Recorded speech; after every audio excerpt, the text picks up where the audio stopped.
Good morning everyone, welcome back to my channel. Face नहीं आ रहा है सही से क्योंकि बाहर की रोशनी आ रही है बहुत ज़्यादा। और अभी बज रहा है 6:15। हम लोग उठ गए थे 5 बजे के आसपास, थोड़ा सा वॉक करके आए क्योंकि मौसम आज बहुत ही अच्छा है, बहुत अच्छा मौसम है।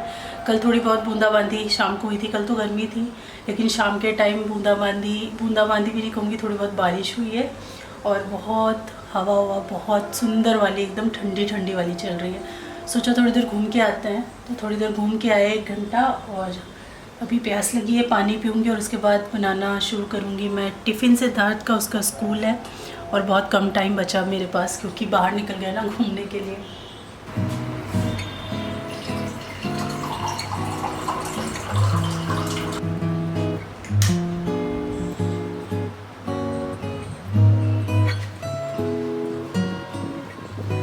आज ब्रेकफास्ट में सिद्धार्थ के टिफ़िन के लिए, हस्बैंड के टिफ़िन के लिए बन रहा है बहुत सारी सब्जियों के साथ में सांभर।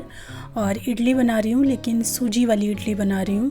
और उसके साथ में राइस भी बनेगा, तो राइस तो टिफ़िन में जाएगा, बाकी जो इडली और सांभर है उसको हम इंजॉय करेंगे अपने ब्रेकफास्ट में। तो ढेर सारी सब्ज़ी के साथ थोड़ा गाढ़ा करके मैं सांभर बनाने वाली हूँ। किसी ने ना कमेंट सेक्शन में लिखा था कि गर्मियों में जो साउथ इंडियन फूड होता है वो बेस्ट होता है खाने के लिए, लाइट भी रहता है, इजीली डाइजेस्ट भी हो जाता है। और सर्दियों में नॉर्थ इंडियन जो हमारे पराठे और हैवी स्टफ़ है वो खाने में अच्छा लगता है। तो ये बात बिल्कुल सच है, गर्मियों में जितना फर्मेंटेड फूड खाएं ना उतना अच्छा होता है, जल्दी से वो डाइजेस्ट भी हो जाता है। और बहुत ज़्यादा पता नहीं क्यों वो हैवी मसालेदार नहीं होता है साउथ इंडियन फूड। तो जितना इडली, उत्पम, डोसा ये सब आप खा पाएँ उतना अच्छा है। और गर्मियों में वैसे भी ज़्यादा करके सांभर और ये सारी चीज़ें बनती हैं। तो यहाँ पे मैंने छाछ जैसा बना लिया है दही से, और इसमें मैं सूजी को भिगो दूँगी। उधर मैंने सारी सब्जियों के साथ सांभर चढ़ा दिया है, तो उसको तड़का लगाऊंगी अलग से। मैं सारी सब्जियां दाल एक ही साथ मैंने कुकर में डाल दी हैं पकने के लिए। इडली का बैटर वहाँ पे 10 से 15 मिनट आराम से रेस्ट करेगा, तब तक मैं यहाँ पे सिद्धार्थ के नेल्स कट कर रही हूँ। सुबह सुबह एक बार ज़रूर चेक करती हूँ स्कूल जाने से पहले, और मुझे लगता है कि हाँ बड़े हो गए हैं, या बच्चों के नेल्स में ना गंदगी भी, मिट्टी भी बहुत भर जाती है जब वो खेलने उलने जाते हैं। तो फटाफट मैं उसके नेल्स कट कर रही हूँ, हाथों पैरों के दोनों के। फिर वो अपना नहाने और तैयार होने चला जाएगा और मैं फ्री होके किचन में आराम से खाना बना पाऊँगी।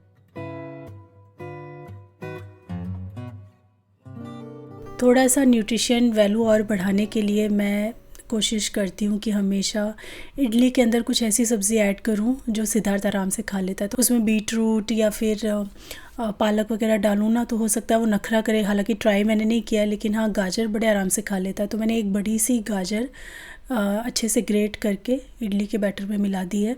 तो उधर हमारे पास जो वेजिटेबल्स हैं हमारे सांभर के अंदर वो भी रहेंगे, और इडली के अंदर भी थोड़ा सा वेजिटेबल रहेगा। और बस ये फटाफट मेरा जो सुबह का खाना है वो बन गया।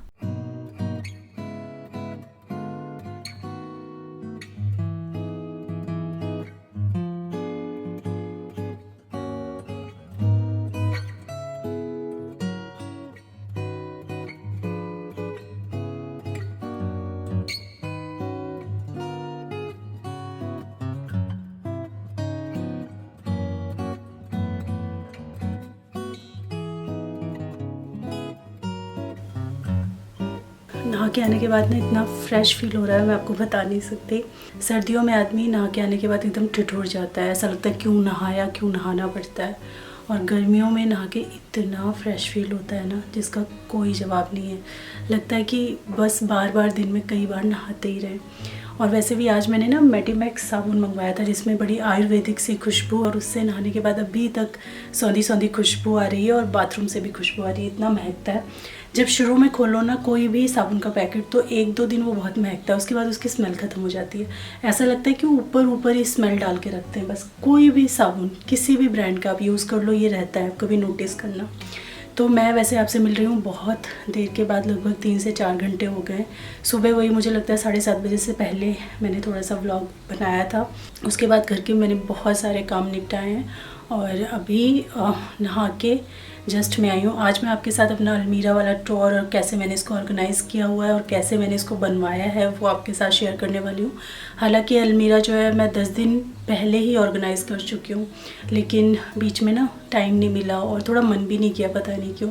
तो दिखाऊंगी अभी कैसे ऑर्गेनाइज़ किया है। कोई फैंसी ऑर्गेनाइजेशन नहीं है, जस्ट सिंपल सी है, बट मेरी कन्वीनियंट के हिसाब से एकदम परफेक्ट है। बिकॉज़ 10 दिन में मुझे एक बार भी अलमीरा को रीऑर्गेनाइज़ नहीं करना पड़ा, क्योंकि ये मैंने अपने तरीके से बनवाई है। सबसे बड़ी बात तो ये है। तो चलो फटाफट अभी किचन में थोड़ा सा चलते हैं और कुछ एक चीज़ आपको दिखाती हूँ, उसके बाद फिर हम अपना अलमीरा वाला ब्लॉग शुरू करते हैं। मेरा ना कई दिनों से कुछ मीठा मीठा खाने का मन कर रहा है और ऐसा लग रहा है बस घर पे बनाऊँ, या तो हलवा बनाऊँ या तो सेवई बनाऊँ, कुछ तो बनाऊँ, क्योंकि मेरे घर में रेगुलर बनता नहीं है, कभी कभार बनता है। और बहाना भी है, मेरे पास नया एक बर्तन आया है तो उसके अंदर कुछ मीठा बना के खाएंगे। तो ये है मेरा न्यू द इंडस वैली का टॉप विद लिड, मतलब जो भगोने आते हैं ना, भगोना है, बट ये हल्की फुल्की क्वालिटी का नहीं, बहुत ही अच्छी क्वालिटी का भगोना है। लिड होना बहुत अच्छी बात होती है, अदरवाइज़ क्या होता है ना, आपको इसकी साइज़ की लिड ही नहीं अपने घर में मिलती रहती है। ये भी ट्राई प्लाई स्टेनलेस स्टील है। तो मेनली जो भगोने वगैरह हम लोग यूज़ करते हैं, ज़्यादातर हम वो यूज़ करते हैं सिंगल एक कंस्ट्रक्शन में, सिंगल मेटल शीट में। लेकिन अगर ट्राई प्लाई रहता है ना तो उससे बहुत फ़ायदा रहता है। इसमें आप कुकिंग भी बहुत आराम से कर सकते हो। जो सिंगल मेटल वाले होते हैं ना, उनमें कुकिंग नहीं हो पाती है, फिर वो नीचे से जलने और चिपकने लगते हैं। और ऐसे में अगर राइस वगैरह आप बनाते हो ना ट्राई प्लाई कंस्ट्रक्शन के साथ वाले बर्तन में, तो बहुत अच्छे राइस बनते हैं, चिपकते भी नहीं हैं। कहते हैं ना कि स्टील में चिपक जाता है खाना, लेकिन ऐसी स्टील में अगर आप कुक करोगे तो बिल्कुल भी खाना नहीं चिपकेगा। और ये यहाँ पे देख सकते हैं आप, 2 साइजेस में अवेलेबल है, 14 सेंटीमीटर एंड 18 सेंटीमीटर। मेरा वाला जो है वो 18 सेंटीमीटर का है।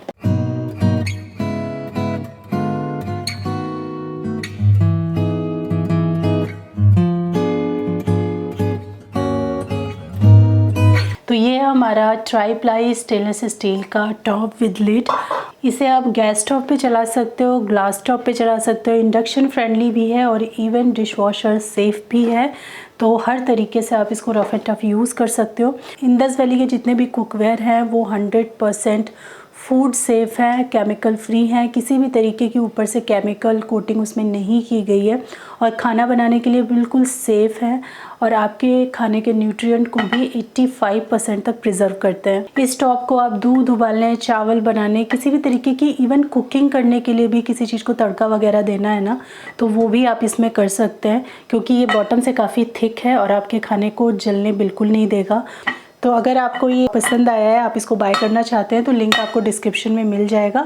साथ ही आपको यहाँ भी मैं एक कोड दे दूँगी और डिस्क्रिप्शन में तो मिलेगा ही। इस कोड का इस्तेमाल करके आपको कुछ डिस्काउंट भी अपनी परचेज़ पे मिल जाएगा, तो डिस्क्रिप्शन को चेक करना बिल्कुल ना भूलें। इसको तो मैं वॉश करके अभी यूज़ करूँगी और यहाँ पे मैं दिखा देती हूँ आज कुछ बढ़िया सा मैं बनाने वाली हूँ। शाम को बड़े दिन हो गए ना, थोड़ा सा चाट वाट खाने का मन कर रहा है। तो यहाँ पे मैंने पूरा 1 लीटर दूध जो है इसको बॉईल करके रखा है, ठंडा होने के लिए रखा था ताकि दही इसका मैं जमा पाऊँ। यहाँ पे मैंने मटर, चना और थोड़ी सी मूंग की दाल को भिगोया है, थोड़ा सा डिफरेंट कुछ बनाने के लिए। ये जो मटर होती है ना, अक्सर हम लोग खाली ये मटर की चाट बना लेते हैं या फिर चने और आलू का कर लेते हैं, लेकिन मैंने इन तीनों को एक साथ मिक्स करके भिगोया है, मटर, चना और थोड़ी सी ये जो साबुत वाली मूँग की दाल होती है ना, ये। तो इसको 4-5 घंटे भिगो करके उसके बाद फिर मैं इसको बॉईल करने वाली हूँ। और यहाँ पे देखिए सांभर बहुत टेस्टी सा ये बना था, थोड़ा सा थिक है मुझे पता है, बट बड़ा यम्मी बना था ये। जैसा मैंने बताया कि शाम के लिए थोड़े दही की ज़रूरत है। वैसे तो गोलगप्पे मैं बना रही हूँ, लेकिन जब गोलगप्पे बन ही रहे तो सारे वही इंग्रेडिएंट यूज़ होंगे दही पूरी बनाने के लिए भी। मुझे बहुत पसंद है दही पूरी, तो मैं 2-4 तो बना के खाऊंगी। तो मैंने घर का एकदम ताज़ा जो मीठा मीठा दही होता है ना, एकदम फ्रेश दही अच्छा लगता है दही पूरी में, तो इसलिए मैंने यहाँ पर दही भी जमा दिया है। तो दही पूरी के लिए भी काम आएगा और आगे भी खाने के लिए काम आएगा।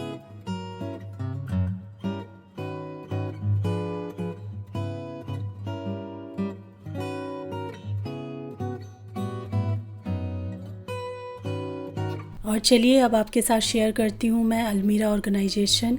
ये वीडियो मैंने 10 दिन पहले के आसपास शूट की थी और उसी समय मैंने अपनी अलमीरा को ऑर्गेनाइज़ किया था, तो तभी की ये क्लिप्स हैं। और ये कुछ इस तरीके से अलमीरा को मैंने डिज़ाइन किया है, पूरा लुक ऊपर से नीचे तक कैसा आ रहा है। इसमें जो हमारे किचन में जो फ्रॉस्टी वाइट जो हमारा माइका यूज़ है, वही माइका हमने यहाँ भी यूज़ की है। और इसके साथ में हमने जो कलर दिया है वो कुछ हमारे बेड के, हमारे ड्रेसिंग टेबल के टच में है, उससे कॉन्ट्रास्ट में मैच करता है, जैसे कि आप यहाँ देख सकते हैं।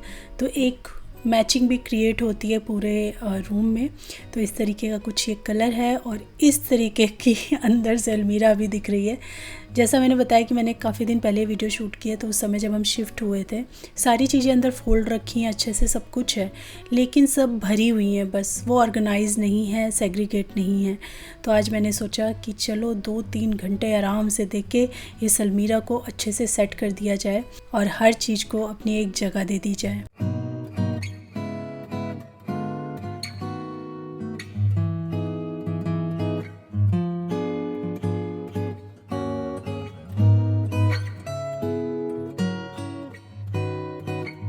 यहाँ पे ये जो ऑर्गेनाइज़र्स हैं ये एक्चुअल में बहुत यूज़फुल हैं। मैं पिछले लगभग 2.5 साल से इनका इस्तेमाल कर रही हूँ। अंडर गारमेंट्स, सॉक्स, हैंकी, इन सब को ऑर्गेनाइज़ करने के लिए बहुत अच्छे हैं।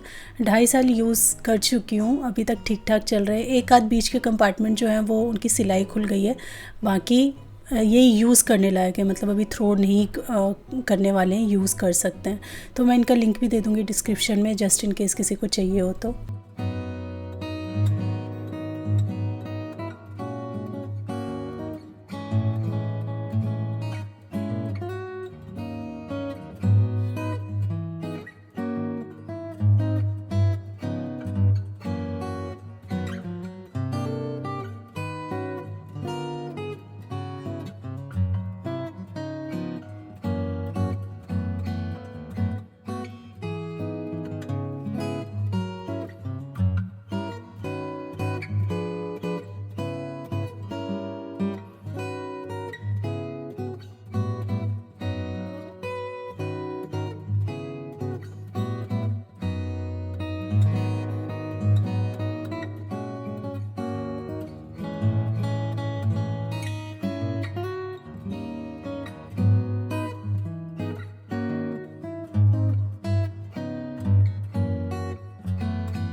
डीक्लटर तो मैं यहाँ आने से पहले भी एक बार कर चुकी हूँ, लेकिन ये अलमीरा ऑर्गेनाइजेशन में मैंने बहुत सारी चीज़ें निकाल दी जो अच्छी थी।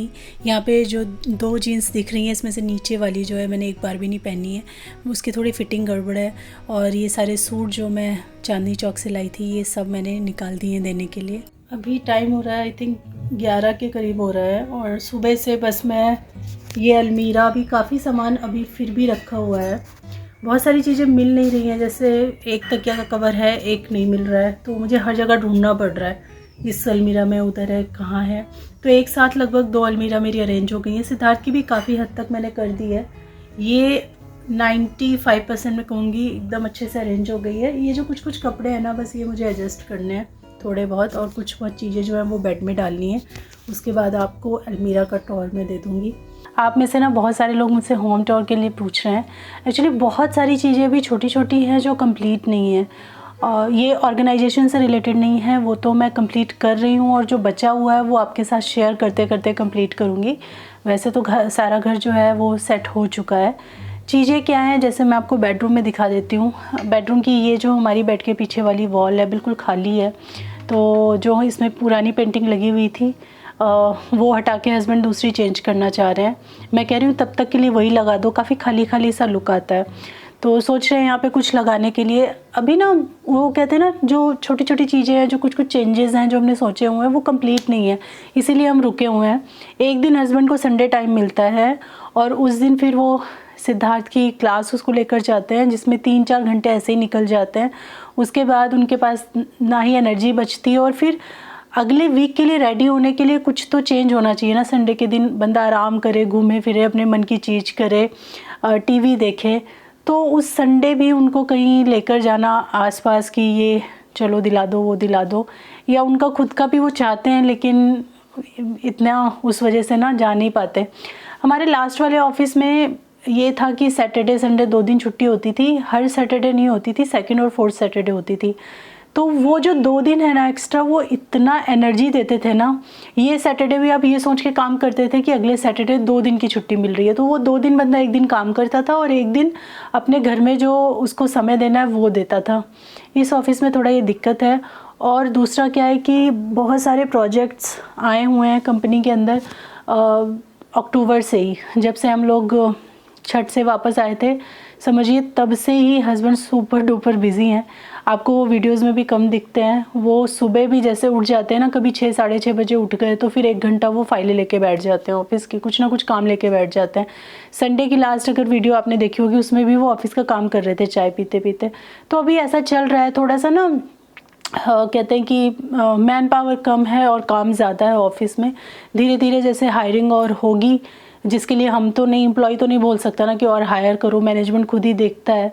तो जैसे जैसे हायरिंग होगी, 1-2 हायरिंग हुई हैं तो हल्का काम हुआ है, बट एकदम से हैंडओवर भी नहीं हो पाता, काम का सिखाना पड़ता है आपको हर चीज़। तो अभी तो ऐसे ही चल रहा है, मैं उसके बारे में क्या ही इतनी बात करूँ। तो इसीलिए अभी ये जो चीज़ें हैं जो हस्बैंड से रिलेटेड हैं, जो हम दोनों मिलके जाएंगे कहीं, कुछ खरीदेंगे, कुछ डिसाइड करेंगे, वो सब अटकी हुई हैं।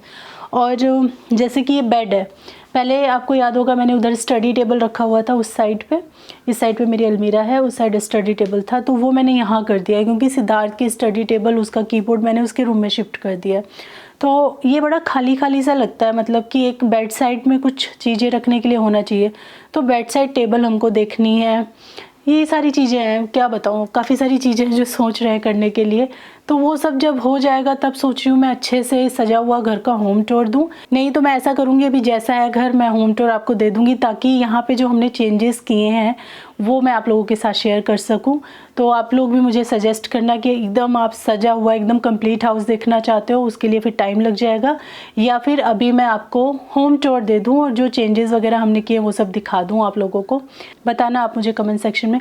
फ़िलहाल हम लोग अलमीरा देखते हैं मेरी। तो ये अलमीरा ना ऐसे कुछ मैंने बनवाई है, और कुछ कुछ आपको मेरी पुरानी अलमीरा का ही इसमें स्ट्रक्चर लग रहा होगा, लेकिन थोड़ा बहुत उससे अंतर है इसमें। और मेरी जो पुरानी वाली अलमीरा थी वो यूटिलिटी वाइज मुझे बहुत पसंद थी, जो मैं किराए के घर में रहती थी ना, जिसमें उसकी यूटिलिटी बहुत अच्छी थी, उसको इस तरीके से बनाया गया था।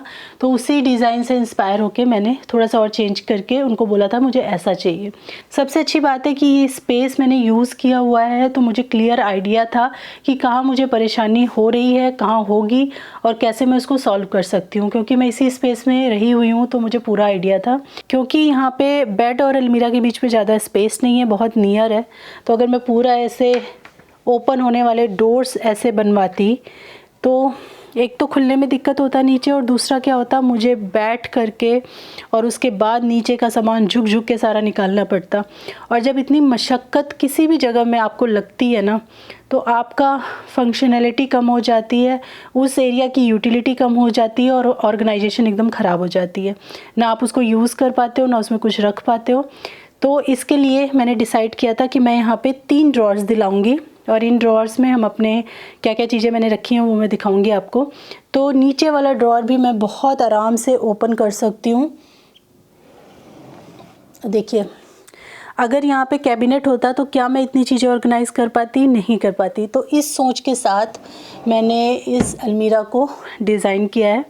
और यहाँ पे देखिए, इस साइड भी मेरे जो पुराने वाले रेंटेड अपार्टमेंट में वहाँ पे यहाँ पे कैबिनेट था, ऐसे खोलो तो पूरा एक खुला कैबिनेट था पूरा। तो वो उसकी यूटिलिटी बिल्कुल ख़राब थी, बिल्कुल अच्छी नहीं मैं कर पाती थी उसको यूज़, क्योंकि बैठना पड़ता था, फिर सारा सामान निकालो फिर रखो। तो यहाँ भी मैंने ऐसे 3 ड्रॉर्स दिए हैं, तो डबल ट्रिपल 4 टाइम्स ज़्यादा सामान इसमें आ जाता है। बाकी यहाँ पे मैंने 3 डोर दिए हैं, अभी दूर से दिखाती हूँ मैं आपको। इस तरीके से 3 डोर हैं। ये जो ऊपर है ना, ये लॉफ्ट का एरिया है। इसको मैं चाह रही थी ना कि ऐसे हाइड्रोलिक वाले अलग से डोर लेके और अलग से इसको कर दिया जाए, ताकि जब मैं ऐसे खोलूँ तो ये दिखे ना, वो डोर ही अलग हो जाए। पर कारपेंटर जो थे उन्होंने पता नहीं कैसे मिसअंडरस्टैंडिंग कुछ हो गई। लास्ट में मुझे ये समझ में आया कि ये पूरा जो डोर है वो एक में ही हो रहा है। मैं जो चाहती थी, मैं वो ऊपर वाले हाइड्रोलिक अलग से चाहती थी, बट खैर जब हो गया तो उसमें कुछ कर नहीं सकते थे। मेरा बस पॉइंट यही था कि जब मैं अलमीरा खोलूँ ना तो ये ऊपर का ऐसे दिखे ना। तो ये सारे वुलन के कपड़े हैं, सब वुलन क्लोथ्स हैं, जिनको इस तरीके से मैं बैग्स में भर के रखती हूँ। इसके बैक साइड में पीछे भी हैं वुलन के, जो मैं बैग लाई थी ना बुद्ध बाज़ार से, उनमें भर के मैंने रखा हुआ है। तो ये एक थोड़ा जो है मेरा मन से गड़बड़ काम हो गया है, बाकी ठीक है। मैं दूर से इसलिए दिखा रही हूँ ताकि आपको आइडिया मिल जाए। तो ये यहाँ पे हमारे मेन जो कपड़े हैं ये रहते हैं हैंग। ये साइड हस्बैंड के शर्ट्स की है और ये साइड मेरे टॉप टी शर्ट वगैरह की है। बाय द वे इसका लिंक जो है बहुत सारे लोगों ने मांगा है, तो ये टॉप का लिंक मैं आपको डिस्क्रिप्शन में आज दे दूँगी। तो यहाँ पे ये ऑर्गेनाइज़र है जो कि अंडरगारमेंट ऑर्गेनाइज़र है। तो इसमें देखिए ऐसे करके मैंने सारे रखे हुए हैं। यहाँ पे हस्बैंड के 3 जीन्स हैं जो आयरन रखे हुए हैं, तो आयरन सारे कपड़े इधर हैं। और यहाँ पे मेरे आयरन कुछ कुर्ते हैं। और मैं पहले ही बता दूँ, मेरे पास थोड़े कपड़े ज़्यादा हैं, तो इस अलमीरा का मोस्टली स्पेस जो है वो मैंने ही ऑक्यूपाई किया हुआ है। तो यहाँ भी कुछ कपड़े रखे हुए हैं जो आयरन है, जैसे सूट, जो मेरे पूरे सूट है ना, वो सब यहाँ रखे हुए हैं। चलिए इसको बंद करते हैं और फिर इसके बगल वाले पे जाते हैं। तो सबसे पहले तो यहाँ जो सबसे ऊपर का एरिया है, इसमें ये मेरा बैंगल बॉक्स है, जिसकी जगह कहीं और नहीं थी, तो मैंने यहीं पे इसको सेट कर दिया। ये ऑर्गेनाइज़र के अंदर छोटे मोटे जो हैंड टाल्स होते हैं वो रखे हैं मैंने। और यहाँ पे ये सारे ऑर्गेनाइज़र, ये शर्ट ऑर्गेनाइज़र है, आपको याद होगा, इसके अंदर मैंने सबके टॉवल्स रखे हुए हैं, जो बाथ टॉवल्स होते हैं ना बड़े वाले, वो है। तो दिख जाते हैं आराम से कौन सा किसका है, आराम से आप निकाल सकते हो। इसके नीचे वाली जो शेल्फ़ है, इसके अंदर मुझे एक डेडिकेटेड स्पेस चाहिए था मेरे पर्स के लिए, मेरे बैग्स के लिए। तो इस जगह पे मेरे सारे बैग्स हैं, सारे के सारे जितने भी हैं मेरे पास, सब यहीं पे हैं। तो ये छोटे स्लिंग बैग और जो रेगुलर यूज़ के हैं मैं आगे रखती हूँ, एक बैग और मेरा बाहर रखा हुआ है। बाकी जो कभी कभी ओकेजनल यूज़ वाले हैं वो सारे पीछे रहते हैं। उसके बाद यहाँ पे एक ड्रॉअर मैंने दिलवाया है, हालांकि इसमें अभी ज़्यादा कुछ भी नहीं रखा हुआ है, ये खाली ही है अभी। चलिए इसको कर देते हैं बंद। और उसके बाद जो नीचे के ड्रॉअर्स हैं, 3 इधर और 3 इधर, उनको देख लेते हैं। बहुत सारे तरह तरह के ऑर्गेनाइज़र आते हैं, लेकिन एक तो मैं उनमें पैसे इन्वेस्ट नहीं करना चाह रही थी, और दूसरा ऑर्गेनाइज़र को भी अच्छे से ऑर्गेनाइज़ करके रखो तब अच्छा लगता है। और मेरे पास कोई बहुत बड़ी अलमीरा नहीं है, सिर्फ ये एक अलमीरा है यहाँ पे जो कि बहुत बड़ी नहीं है, और सिद्धार्थ के रूम में एक अलमीरा है, और इसी के अंदर हमें अपने सारे कपड़े रखने हैं। तो बहुत ज़्यादा ऑर्गेनाइज़ करके या सजा के रखने की जगह नहीं है मेरे पास। बस मैं अच्छे से ऑर्गेनाइज़ कर सकती हूँ ताकि जब भी मेरे दिमाग में कोई सूट, कोई कपड़ा, कोई टॉप आए तो मुझे पता हो कहाँ हो, बड़े इजीली मैं इसको निकाल लूँ और उसको निकालने से मेरी और चीज़ें ना बिगड़े।